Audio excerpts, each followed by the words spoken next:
mana ahayn hadafkayga inaan soo tahriibo aniga hadafkayga ma ahayn inaan soo tahriibo hadafkayga wuxuu ahaa nafsadeeda inaan la tago Ethiopia haddaan ku dhex dhuuman karo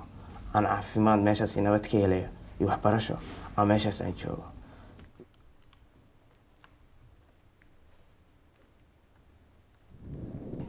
guri walba la jabiyay albaabkii oo rasaas soo adiga waxa message baan aniga guriga lagu reebay aniga shakhsiyan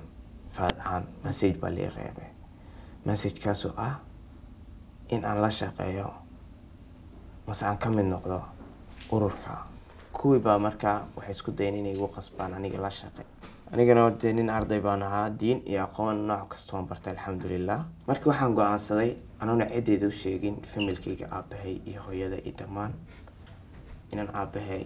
qasnadiisa lacag yar kala soo baxaa Ethiopia baan iska soo socday safarkayga markaas wuxuu ahaa run ahaantii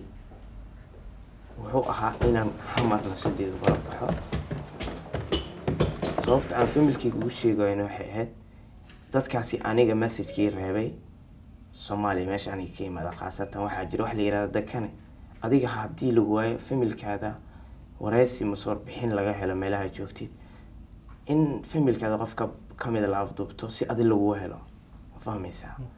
soo sababahaas baan anigu sheegi waaye 6 bilna lama xariirin Ethiopia iska joogay ma 6 bil oo hore waxbarashaan raadinayay waxaan raadinayay meel aan doogo meeshaas baan 6 bil degnaa 6 bil kadib baa waxa meesha ku arkay qof anigii familka isku yaqaan familka marka ayaga waxay u haysteen in aniga dhinto oo taasbiib dhigteen oo marreeba wiilkiina oo dhintay suuqa gashteen